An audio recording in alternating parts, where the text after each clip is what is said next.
Hello viewers, welcome to another interesting video. In this video, we will be doing the top-down analysis of two major indexes of Indian market, which includes Nifty and Bank Nifty. So, without wasting any time, let's get started. So, starting with Nifty Bank, as you can see, Nifty Bank में आज हमें एक बहुत अच्छा cell of देखने के लिए मिला है.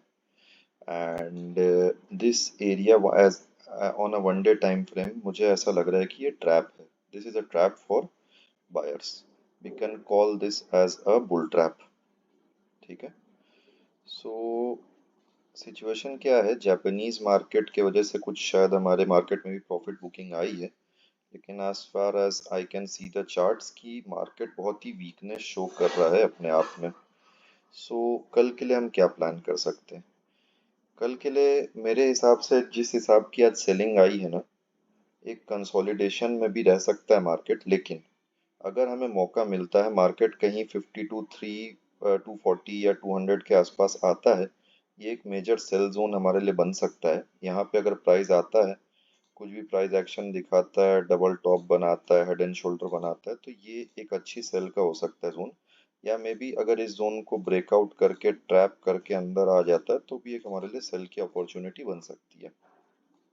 मोर ओवर, अगर प्राइस फ्लैट खुल के कंसोलिडेशन के रेंज में जाता है, तो अगर डाउन साइड को ब्रेक करता है तो यहाँ पे भी एक हमें सेलिंग देखने को मिल सकती है. जो लोग डायरेक्ट ब्रेकआउट्स करते हैं डायरेक्ट ब्रेकआउट्स कर सकते हैं, और जो लोग रीटेस्ट पे सेल करते हैं वो लोग रीटेस्ट पे कर सकते हैं. हमारे पास टारगेट नंबर 152,630 का है, और अगर ये लेवल भी ब्रीच होता है then we have a major level of 52,250 के आसपास का. अभी बाय साइड में तो मुझे कहीं से दिख नहीं रहा मेजरली कहाँ से उठ सकता है. ये एक जोन है कि इस जोन के आसपास से कहीं से एक बार मेजरली मार्केट उठने का कोशिश कर सकता है, क्योंकि टाइम स्पेंड काफी किया था इस जोन में. बाकी जोन ऐसे थे, प्राइस आता था अंदर, रेजिस्टेंस लेता था, पुल बैक लेता था, ब्रेक करता था, फिर ऊपर की जर्नी कंटिन्यू करता था. जैसे ब्रेक किया, पुल बैक किया, वापस ऊपर गया. तो मेजरली ये मुझे एक जोन दिख रहा है कि जहाँ से अपने को प्राइस ऊपर जाने का पोटेंशियल बना सकता है.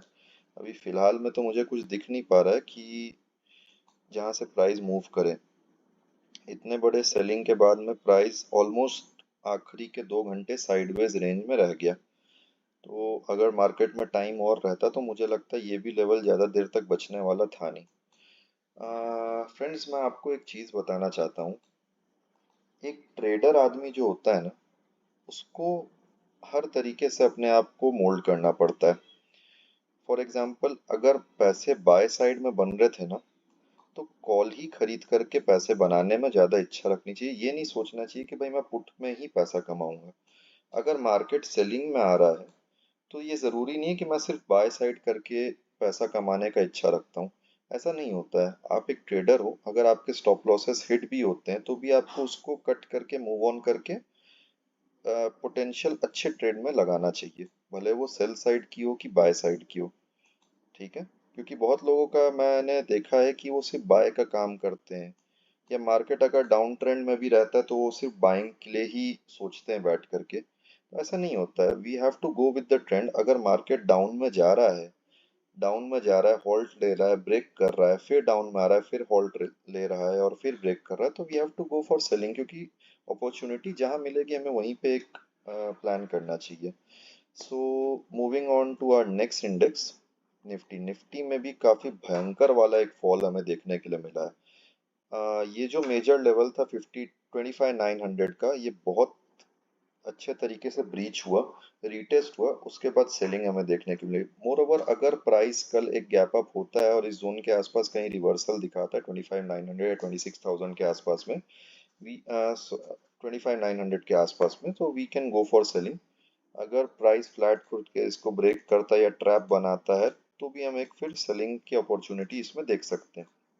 मोर ओवर, अगर प्राइस फ्लैट खुल के कंसोलिडेशन करना चालू कर देता है, सो अगर उसके बाद में ये डाउन साइड में ही इस लेवल को ब्रेक करता है, तो हम एक फिर ब्रेकडाउन और रीटेस्ट के तौर पे नेक्स्ट लेवल देख सकते हैं, जो कि 25,700 के आसपास का रहेगा. कम टारगेट्स के लिए हम पिवट पॉइंट्स भी यूज कर सकते हैं, जो कि आपको आपके इंडिकेटर्स में मिल जाएंगे, मैंने ऑलरेडी ऐड करके रखा हुआ है. सो हम पिवट्स को भी यूज करके एज अ टारगेट बना सकते हैं। मेरा ये मानना है कि इतनी बड़ी मार्केट में हमें बहुत सारे मौके मिल जाते हैं भाई, 6 घंटे हमारा इंडियन मार्केट ओपन रहता है। कभी भी ट्रेड लेने के लिए ना, पहली एक दो कैंडल में ऐसा जरूरी नहीं है कि आप अपनी ट्रेड पंच कर ही दो। आप अपना टाइम लो, कंफर्मेशंस लो, मिनिमम 2 से 3 कंफर्मेशन आपके पास होनी चाहिए कि ये अच्छी क्वालिटी का ट्रेड है कि नहीं है।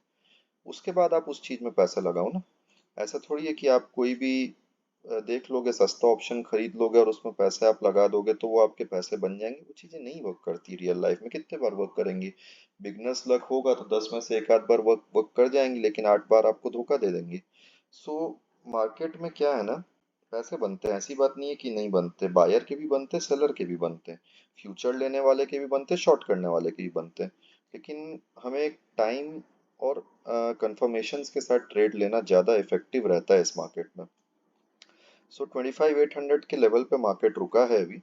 अगर इस लेवल को ब्रीच करता है ना, सो ये लेवल हमें देखने को मिल सकता है। तो बात ये है कि आप अगर आज का हीट मैप देखेंगे ना, बहुत खतरनाक हीट मैप था। मतलब मुझे नहीं लगता कि इस सेक्टर को छोड़ के कहीं पे भी कुछ ग्रीन में दिखा होगा। बहुत ही ज्यादा आज सेलिंग आई है, ओवर सेलिंग आई है। लेकिन अब जो ट्रेंड है उसके हिसाब से ही काम करना पड़ेगा ना, उसमें तो कुछ कर नहीं सकते, इसमें बुरा मानने वाली बात नहीं है। So that's it from my side. Hope so you all like the video. Make sure to hit the like button and subscribe button and share as much as you can. Thank you.